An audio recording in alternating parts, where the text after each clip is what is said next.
Today we are going to talk about Romeo and Juliet, which was known in its time as the most excellent and lamentable tragedy of Romeo and Juliet. So can somebody tell me who the author of Romeo and Juliet is?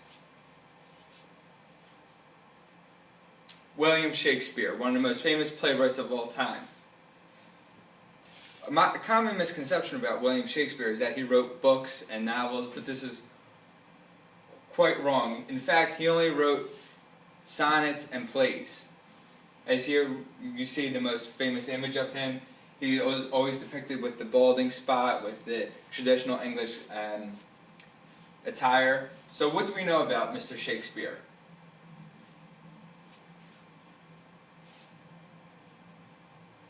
Again, we see the mustache and the little goatee. His famously depicted, any picture you might see of him always looks like this. We are just going to skip the video for today.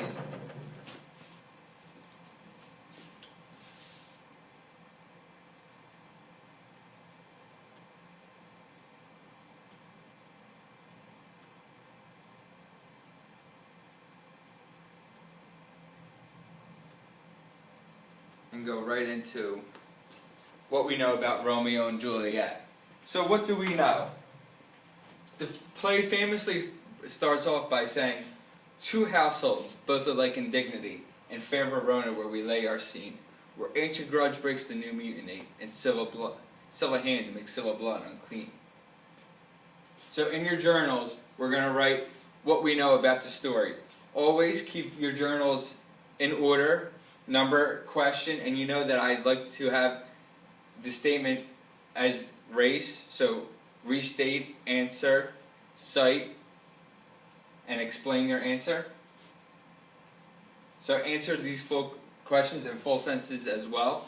You will not receive full credit unless you answer in full sentence and restate, answer, cite, and explain your answer. So why do you think we are still reading this play today, even though it's been about 400 years since it was written? What do you think Romeo and Juliet is about?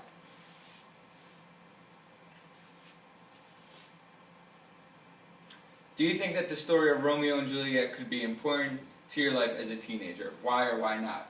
Remember, always restate, I think the story could be important to me because, and define tragedy in your own words, and give an example from real life.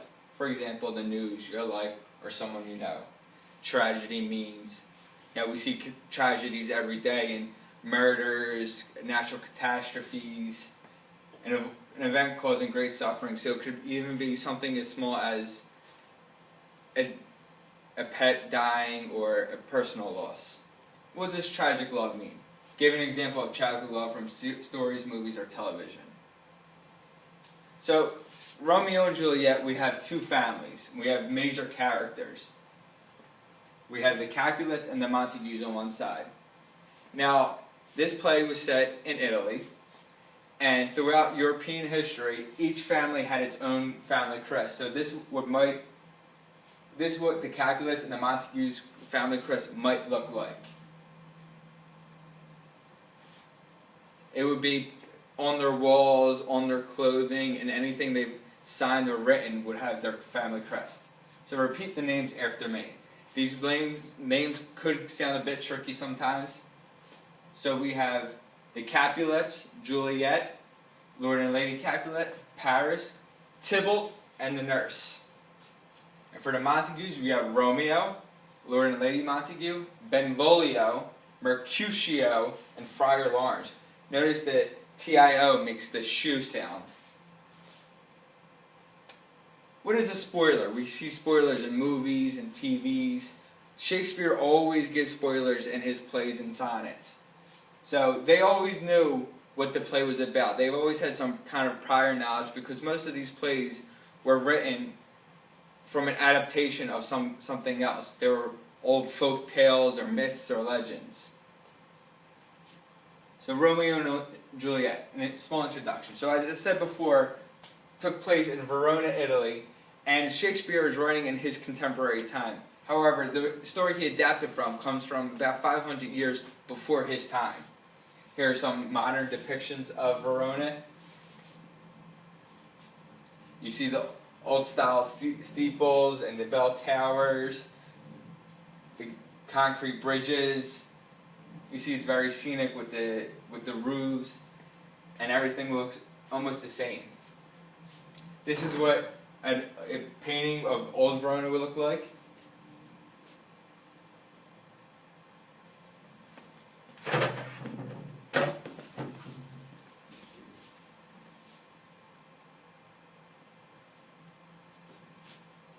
So we have a family feud in Romeo and Juliet. There's the Capulets on one side and the Montagues on the other. So remember, Juliet was a Capulet, Romeo was a Montague. And here is a playful depiction of their family feud in one of the plays.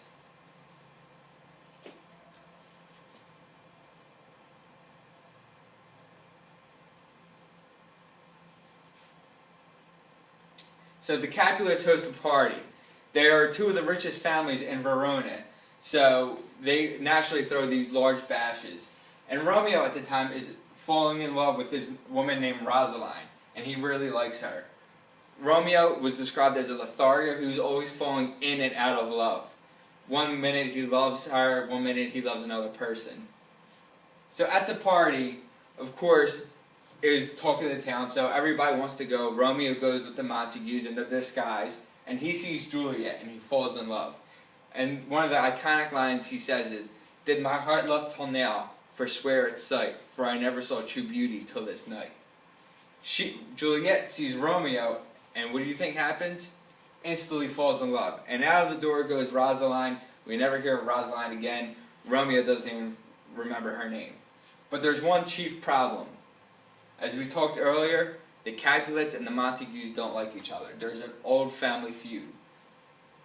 As in the beginning, in the prologue, they say, "Ancient grudge breaks to new mutiny, where civil blood makes civil hands unclean." So we already know that they don't like each other, and that this is going to cause a problem. From forth their fatal loins, a pair of star-crossed lovers take their lives.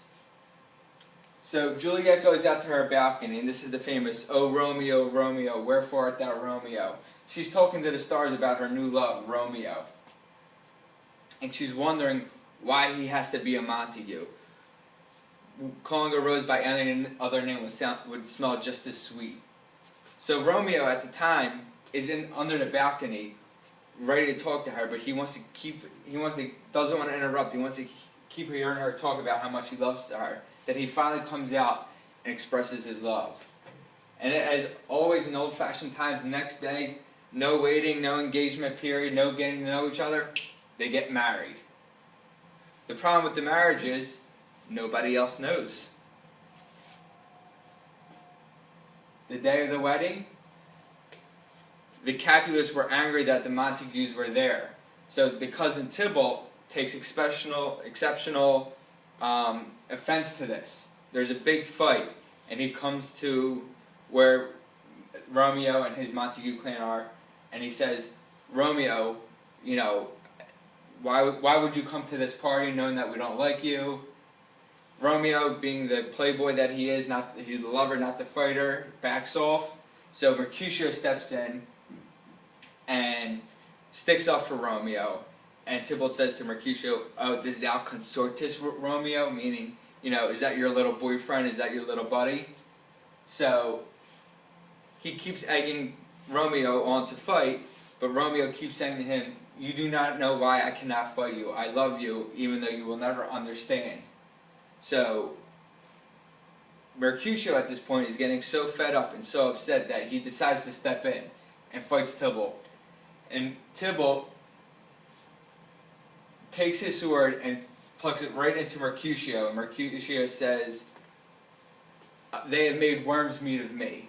A plague on both your houses, a plague on both your houses, a plague on both your houses." And in Shakespearean times, anytime you say anything 3 times, it casted a spell or enchantment on whoever you said it to. So this is from Zeffirelli's Romeo and Juliet, from the 1960s movie, where this is actually set in Verona, where they had actually actors act out this movie. one of the more famous depictions, and here is the famous fight of Mercutio and Tybalt. So Romeo is furious. He ends up in this rage that his best friend is killed, and is killed because of his own fault, and he comes and fights Tybalt himself.